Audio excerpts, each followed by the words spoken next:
put it to Friday so we can cover it with physiology, and that would give you the time in labs, not the time, but having the information. So in lab today, you could start on the female reproductive model, because we just don't have enough of the male go around. So now you have your choice.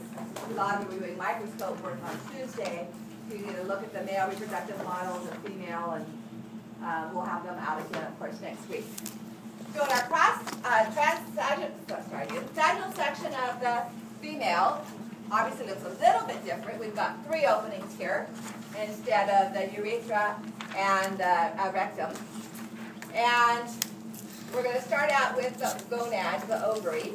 Those are internal within the pelvis rather than external in the scrotum.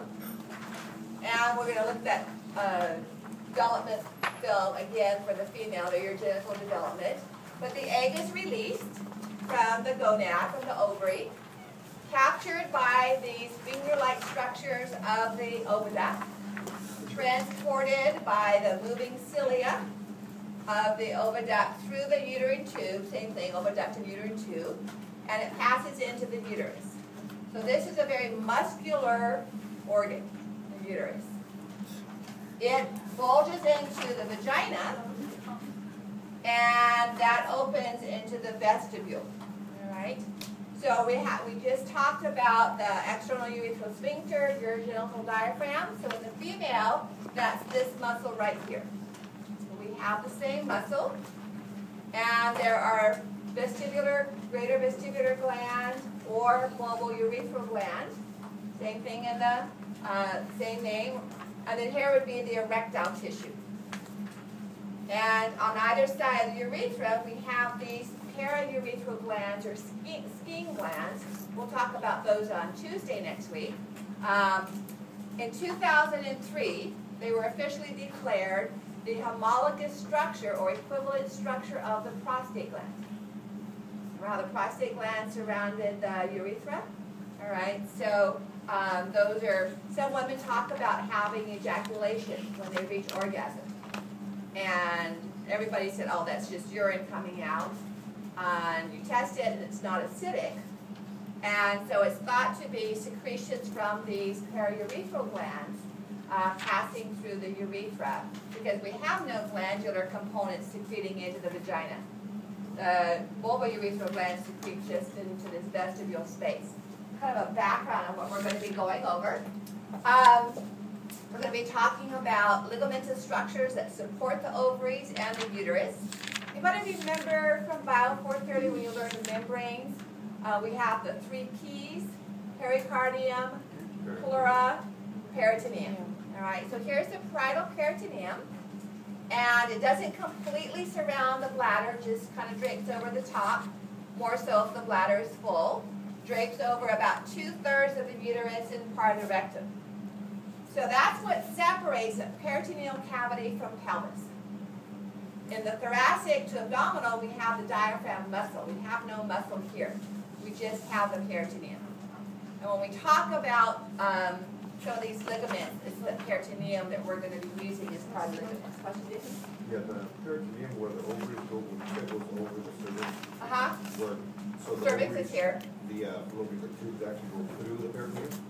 I'll diagram that in a few minutes, that it actually wraps around them like my sleeve and then hangs down to create a ligament or a mesentery. Oh. So we look at our, somebody smoking out there? Yeah, it smells like something's on fire. Yeah, it smells like, so the air in this room comes from the opposite end of the building, so if someone is sitting outside the opposite end near micro, where if they smoke out there or something, it comes back in here.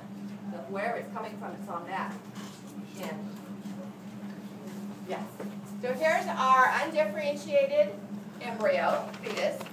And remember the homologous structures component. So if we talk about in the male,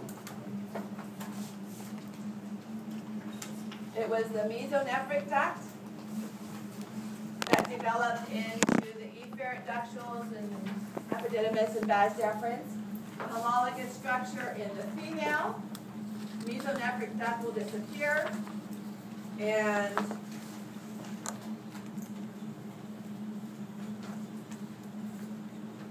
paramesonephric duct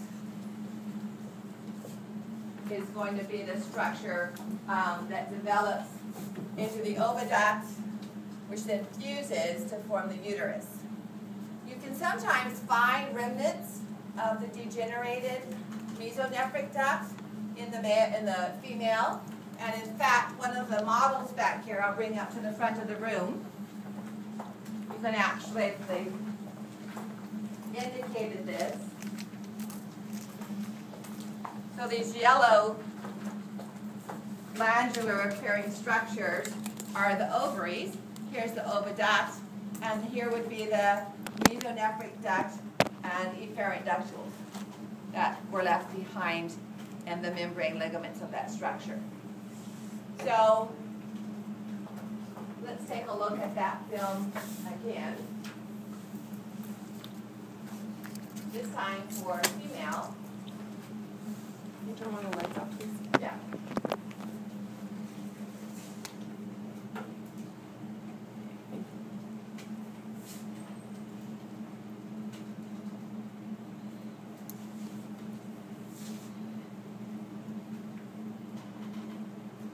So the first part's going to look very similar as we see the mesonephric duct, the pronephros disappearing, and the mesonephros appearing.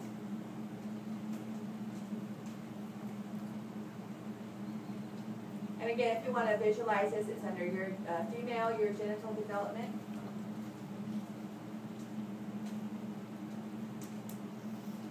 So down from the top of the screen will be the gonad, which in this case will be the ovaries, and the true kidney and your turgid near the bladder.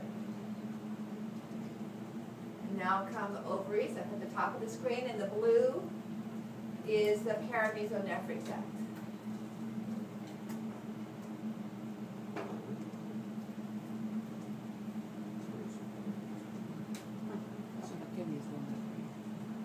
So the mesonephric kidney is disappearing as the true kidney develops. And where the paramesonephric tubes join, we're seeing the formation of the uterus.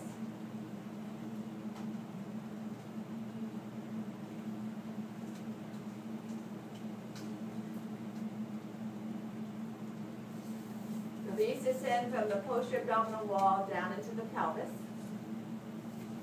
and move laterally and posteriorly.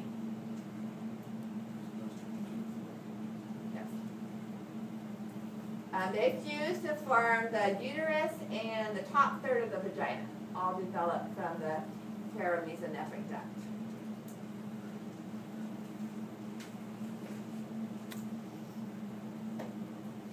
Okay, but again, no direct connection between the ovary and the oviduct. Once the egg is released, it has to be captured by the oviduct.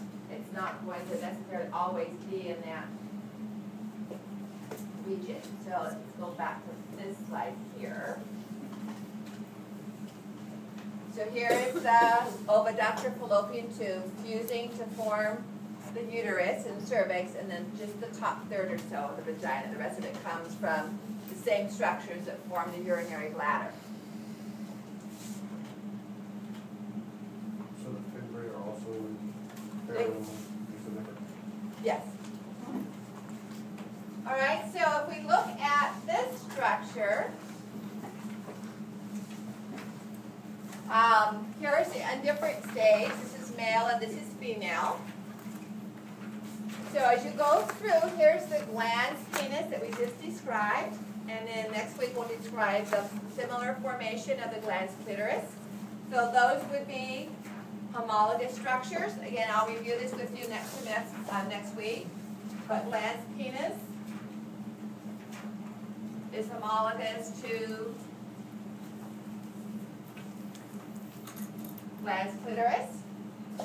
In the female, which remember is what the male develops into appearing like if the SRY gene is not expressed, we have the inner lips, the labia minora, which we will we'll talk about on Tuesday. Those are the thin lips that don't have hair follicles that form the wall around the opening of the urethra and the vagina.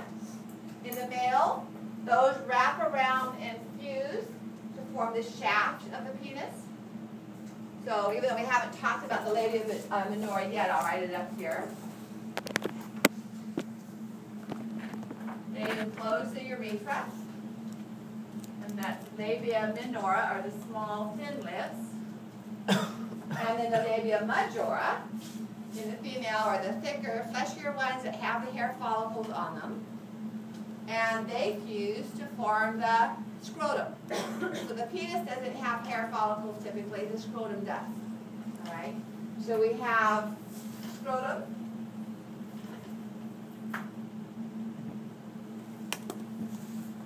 And labia majora.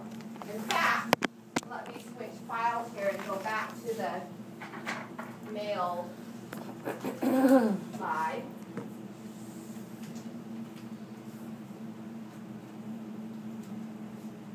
You can see this seam line right here along the shaft. That's due to the fusion of the labia minora. And then onto the surface of the scrotum.